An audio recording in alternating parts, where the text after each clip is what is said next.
Good morning, dear students. So we are discussing sectors of the Indian economy, and yet we had discussed about primary, secondary and tertiary sector. तो last जो हमने बेटा video किया था उसमें हमने discussion किया कि हिस्ट्रिकल चेंजेस जो आते हैं ये सेक्टर्स में, अब कंपैरिजन अगर मैं लेता हूँ आज जो सेक्टर्स का कंट्रीब्यूशन है और 1960-70s में जो कंट्रीब्यूशन था उसमें बहुत मेजर चेंज है। ठीक है, तो हमने देखा था कि टर्शरी सेक्टर प्राइमरी और सेकेंडरी के कंपैरिजन में ज़्यादा इम्पोर्टेंट है। ठीक है, और मैंने आपको ये बताया था कि अगर हम बात करते हैं 2016-17 की, 2016-17 में, तो primary and secondary and tertiary.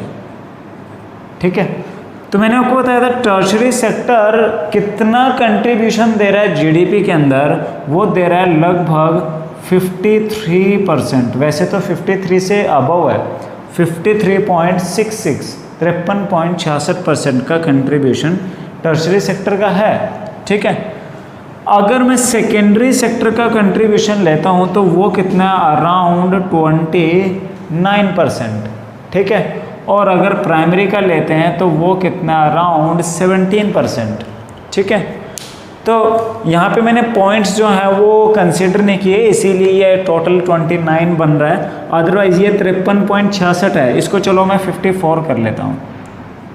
ठीक है, तो टोटल कितना हो गया, 100। तो आप देखो ये दोनों मिल के भी सर्विस सेक्टर जितना कंट्रीब्यूशन जीडीपी में नहीं दे रहे, तो what is the reason behind that, why tertiary और service sector is more important.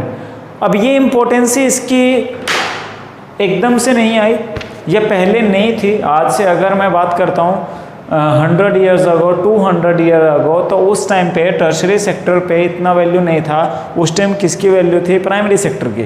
ठीक है, पेज नंबर 24, तो हमने छोड़ा था why is the tertiary sector becoming so important in India. मैंने आपको बताया था बेटा 5 मार्क्स का बहुत इंपॉर्टेंट क्वेश्चन है ये, एग्जैक्ट ये क्वेश्चन आता है, why tertiary sector is becoming more important in India. Okay, तो आंसर आपको, so there could be several reason, बहुत सारे रीजंस हैं। Okay, first, in any country several services such as hospital, educational institution, post and telegraph services, police station, court, village administrative officer, municipal corporation, defence, transport, bank, insurance and company ETC are required. अब यानी कि कोई भी country है उन वहाँ पे school भी चाहिए, वहाँ कॉलेज चाहिए, एडमिनिस्ट्रेटिव सिस्टम चाहिए, डिफेंस चाहिए, आर्मी भी चाहिए। ठीक है, इसके अलावा बैंक, ट्रांसपोर्ट, हॉस्पिटल, सब कुछ, ये सारी चीज़ें क्या हैं, ये बहुत इंपॉर्टेंट हैं for the welfare of people. ठीक है, बिना हॉस्पिटल हेल्थ सेक्टर कैसे काम करेगा, बिना एजुकेशनल इंस्टीट्यूशन, किसी कंट्री का एजुकेशन सिस्टम अगर नहीं होगा, स्कूल नहीं होंगे, तो वहाँ पे क्या एजुकेशन आएगी और वो कंट्री क्या ग्रोथ कर जाएगी। ओके, तो ये चीज़ें होना बहुत ज़रूरी हैं। These can be considered as basic services. In a developing country, the government has to take responsibility for the provision of these services. तो कंट्री, कोई भी कंट्री है, गवर्नमेंट को ये सारी सर्विसेज देने का इनिशिएटिव लेना पड़ता है, गवर्नमेंट को ये सारी बेसिक सर्विसेज जो हैं वो देनी पड़ती हैं। तो एक तो रीज़न हो गया ये। Second, the development of agriculture and industry leads to development of service such as transport, trade, storage and the like as we have already seen. अब अगर प्राइमरी और सेकेंडरी सेक्टर ग्रो करेगा, ऑब्वियसली टर्शरी सेक्टर भी grow करेगा। मान लो इस बार उपज बहुत ज़्यादा हुई है या माइनिंग बहुत ज़्यादा हो रही है, तो वो जो सामान एक जगह से दूसरी जगह लाया ले जाया जाएगा, तो वो किसके थ्रू, ट्रांसपोर्ट के थ्रू। ठीक है, ट्रेडिंग होगी, बीच में बहुत सारे लोग होते हैं सिर्फ कमीशन पे काम करते हैं। ठीक है, इसके अलावा बैंक जो है वो फंड ट्रांसफ़र करने का काम करते हैं। तो प्राइमरी और सेकेंडरी सेक्टर अगर ग्रो करेगा तो ऑब्वियसली टर्शरी सेक्टर पे भी फर्क पड़ेगा। Greater the development of primary और secondary sector, more would be the demand for such services, जैसे जैसे प्राइमरी और सेकेंडरी सेक्टर ग्रो करेंगे वैसे वैसे हम लोग इन चीज़ों का डिमांड करेंगे, ठीक है। इन्हीं पे ही बेस्ड आती हैं सारी चीज़ें। अब मान लो आपको नहीं पता, माइनिंग अगर इंक्रीज होएगी तो माइनिंग में जो वहाँ से हम लोगों ने मिनरल निकाला है वो ट्रांसपोर्टेशन के थ्रू ही आगे सप्लाई उसको करेंगे या आगे उसको फैक्ट्रीज तक लेके जाया जाएगा, तो ऐसे में ट्रक्स का डिमांड बढ़ेगा, ठीक है। अगर इस बार हमारे वीट राइस ज़्यादा प्रोड्यूस हुए हैं तो उनको रखने के लिए हमें गोडाउंस की ज़रूरत पड़ेगी, जो हो सकता है तो हमें बनाने पड़े या रेंट पे लेने पड़े, ठीक है। और अगर मान लो इस बार वेजिटेबल अच्छी हुई है, पोटैटो अच्छा हुआ है, तो हमें स्टोरेज में रखना पड़ेगा। स्टोर उसका भी क्या रहता है, वो भी एक तरह की सर्विस ही है, ठीक है। तो ये सब जैसे जैसे प्राइमरी सेकेंडरी ग्रो करेगा टर्शियरी सेक्टर पे उसका डायरेक्ट इम्पैक्ट देखने को मिलेगा। उसके बाद आता है third, as income level rise, certain section of people start demanding many more services like eating out, tourism, shopping, private hospitals and private school, professional training, etc. You can see this change quite sharply in cities, especially in big cities. जैसे जैसे लोगों की income rise होती है, income बढ़ती है, लोगों के पास पैसा आता है, तो वो बहुत सारी कुछ अदर चीज़ों की भी डिमांड करने लगते हैं। अब अगर पैसा आएगा हाथ में तो घूमने जाएंगे, चाहे कहीं भी जाएं, तो टूरिज़्म सेक्टर इंक्रीज़ करेगा। और टूरिज़्म यहाँ पर भी क्या है, बहुत सारे, अब वो मान लो मैं शिमला घूमने गया हूँ तो मेरे को वहाँ होटल लेना पड़ेगा, तो मेरी तरह और भी बहुत सारे लोग शिमला घूमने गए हैं, सब होटल ले रहे हैं, तो वहाँ की होटल इंडस्ट्री ग्रो करेगी। और होटल में कुछ बिकता नहीं है, वो तो सर्विस दे रहे हैं, रहने का पैसा ले रहे हैं मेरे से, तो वो क्या है, सर्विस है। इसी तरह मैं, हो सकता है मेरे पास खुद के पास या तो गाड़ी होगी, गाड़ी नहीं होगी तो टैक्सी बुक करके जाऊँगा, तो वो टैक्सी वाला भी मेरे को लाएगा ले जाएगा, वो भी क्या दे रहा है, सर्विस दे रहा है, ठीक है। अभी पैसा आ गया है तो मैं गवर्नमेंट हॉस्पिटल में जाना प्रेफर नहीं कर रहा, मेरे को लग रहा है कि प्राइवेट वाले अच्छी सर्विस देंगे, ठीक है। तो प्राइवेट हॉस्पिटल का डिमांड हो रहा है, प्राइवेट स्कूल्स का डिमांड करते हैं लोग, ठीक है। और अच्छा पैसा आ रहा है तो फिर बंदा फिर हफ्ते 2 हफ्ते बाद बाहर खाने भी जाता है, डिनर पे भी जाता है, लेके भी जाता है, ठीक है। Fourth, over the past decade or so, certain new services such as those based on information and communication technology became important and essential part of our life. अब अगर आपके पास क्योंकि बहुत सारी ऐसी सर्विसेज हैं जो बेस्ड हैं इंफॉर्मेशन टेक्नोलॉजी पे, और इंफॉर्मेशन टेक्नोलॉजी भी क्या दे रही है, सर्विस दे रही है। आपके हाथ में फ़ोन है, उस पर इंटरनेट प्रोवाइडर या तो एयरटेल है, आइडिया है, जियो है, इस तरह की कुछ कंपनी है, अब वो क्या कर रही हैं, वो आपके फ़ोन पे सर्विस दे रही हैं, ठीक है। तो ये भी क्या है, सर्विस सेक्टर का एक पार्ट है जो आज हमारे लिए बड़ा एसेंशियल हो गया, इंपॉर्टेंट हो गया। आजकल तो पढ़ाई भी ऑनलाइन चल रही है ना, तो वो भी इंटरनेट पे बेस्ड हो गई है, क्लियर। तो ये भी क्या है, यानी कि एक सर्विस दूसरे से इंटरलिंक्ड है, डिपेंडेंट भी हो सकती है, इंटरलिंक्ड भी हो सकती है। So the production of these services has been rising rapidly, and chapter 4 में हम डिस्कस करेंगे कुछ और ऐसी बातें, ठीक है। However, you must remember that not all of the service sector is growing equally well. अब ऐसा नहीं है कि सारे सेक्टर एक जैसी ग्रोथ कर रही हैं, ठीक है। कुछ सेक्टर का ग्रोथ एकदम ज़्यादा है, कुछ सेक्टर का ग्रोथ मध्यम लेवल पे ही चल रहा है। Service sector in India employs many different kind of people. At one end, there are a limited number of services that employ a highly skilled and educated worker. एक sector ऐसा है, एक section ऐसा है जहाँ पे सिर्फ हाईली एजुकेटेड लोगों को ही काम पे रखा जाता है। And at the other end there are a very large number of worker engaged in services such as small shopkeeper, repair person, transport person. These people barely manage to earn a living and yet they perform these service because no alternative opportunity for work are available to them. अब कुछ लोग क्या है, अब for example एक lawyer है, एक वकील है, वकील सर्विस दे रहा है बट बहुत मोटी फीस वसूल कर रहा है। डॉक्टर सर्विस दे रहा है बट बहुत मोटी फीस वसूल कर रहा है हमसे, ठीक है। यानी कि वो क्या, बट वो हाईली एजुकेटेड लोग हैं, एक्सपीरियंस लोग हैं, ठीक है, तो वो उसके हिसाब से अपना पैसा चार्ज कर रहे हैं।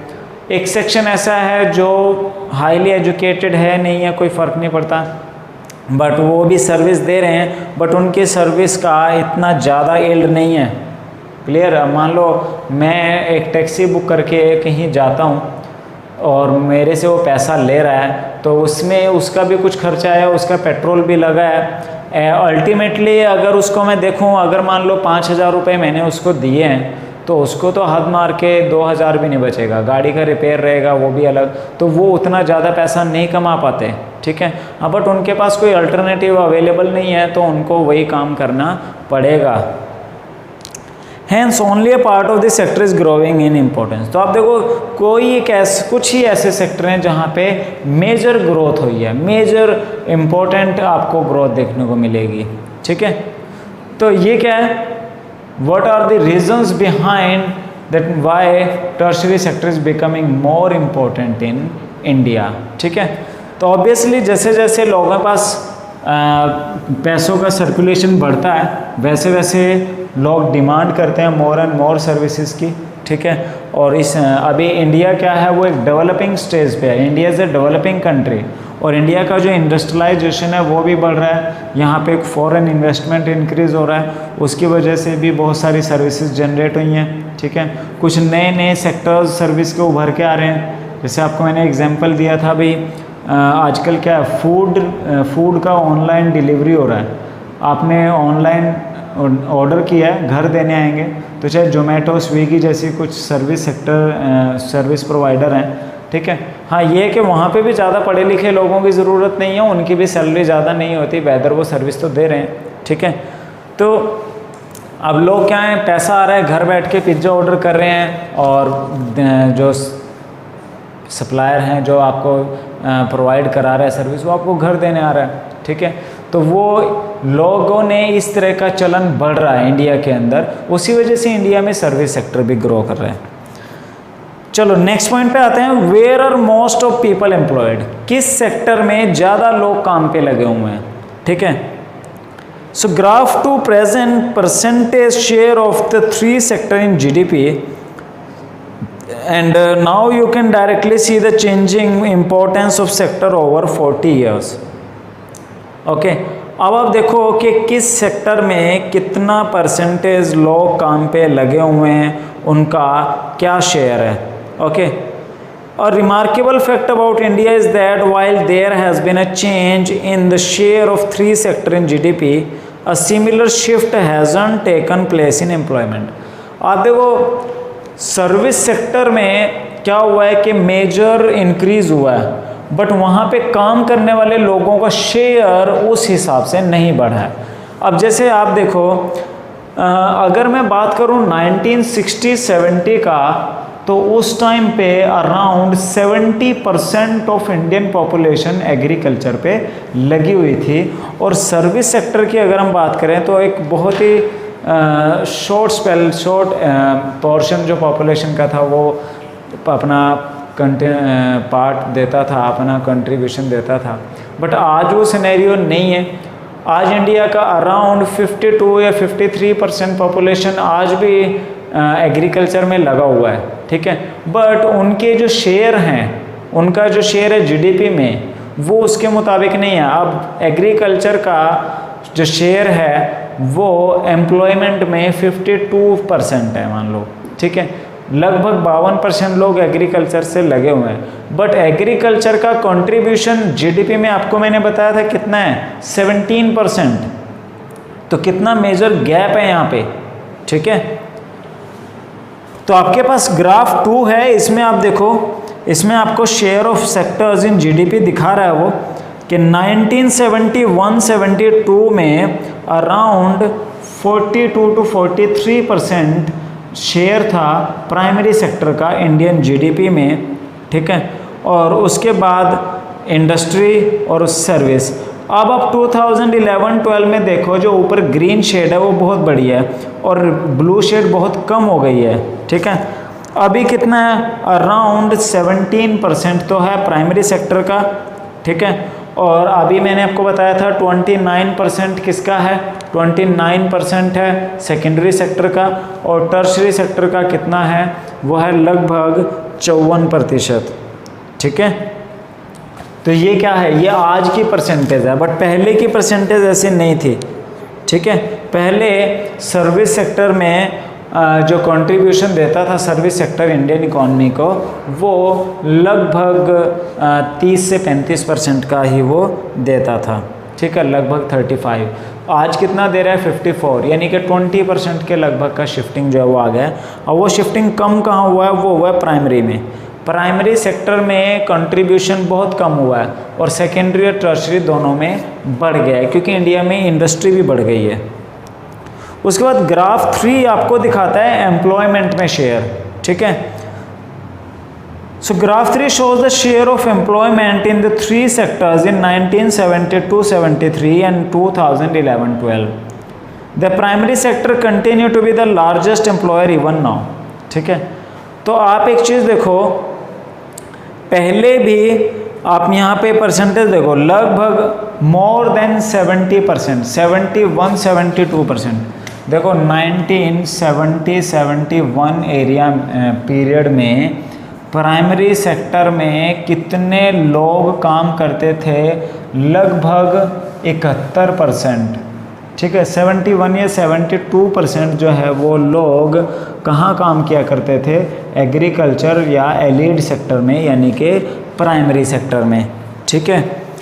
तो आज भी प्राइमरी सेक्टर में, यानी कि अगर मैं अभी लेता हूँ, जैसे हमारी बुक में जो डेटा है वो 2011-12 के हैं, 11-12 के लूँ मैं, तो प्राइमरी सेक्टर में आज लगभग 52 या 53% लोग जो हैं वो काम करते हैं, ठीक है।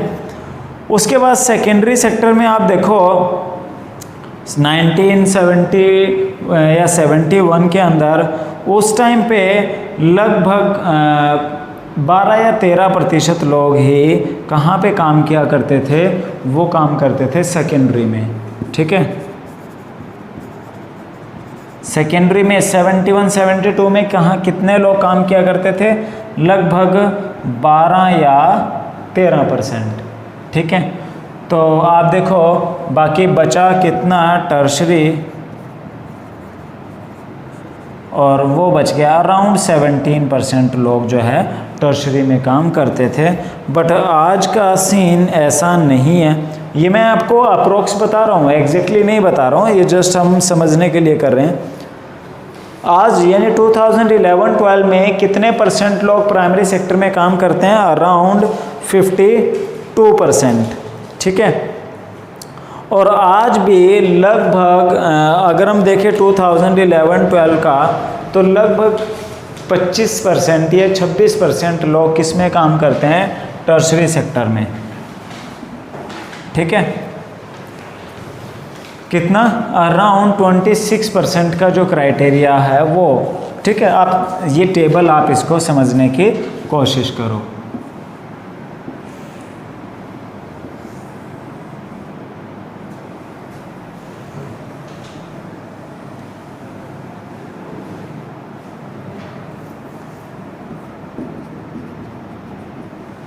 ठीक है।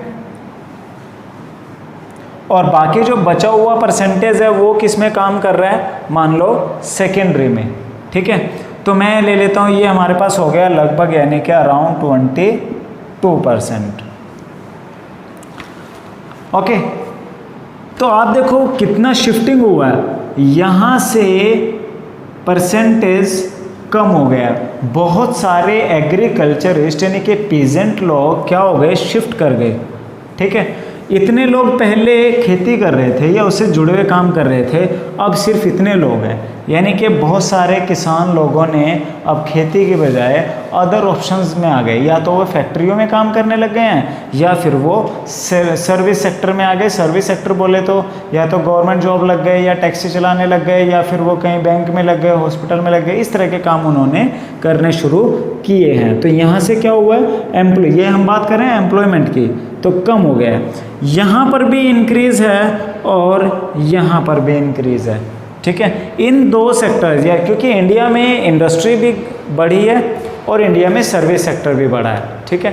तो इन दो सेक्टर्स में जो परसेंटेज है यानी कि एम्प्लॉयमेंट का, वो बढ़ा है, यानी कि इनका एम्प्लॉयमेंट भी बढ़ा है और इनका कंट्रीब्यूशन भी बढ़ा है। प्राइमरी सेक्टर का एम्प्लॉयमेंट भी घटा है और इसका जीडीपी में शेयर भी घटा है। बट फिर भी इंडिया में आज भी सबसे बड़ा एम्प्लॉयर कौन है, प्राइमरी सेक्टर, यानी कि इंडिया की आधी से ज़्यादा पॉपुलेशन आज भी या तो खेती करती है या माइनिंग करती है या इससे जुड़ा हुआ ही कोई काम करती है, ठीक है। So last, why didn't a similar shift out of primary sector happen in case of employment? It is because not enough jobs were created in secondary and tertiary sector.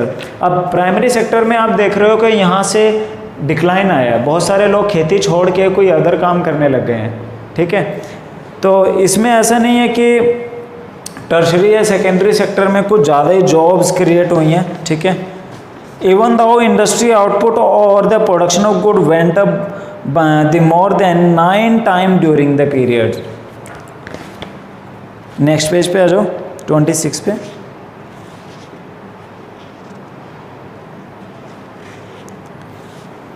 Okay, employment in industry went up by around 3 times. The same applies to tertiary sector as well, while production in service sector rose by more than 14 times.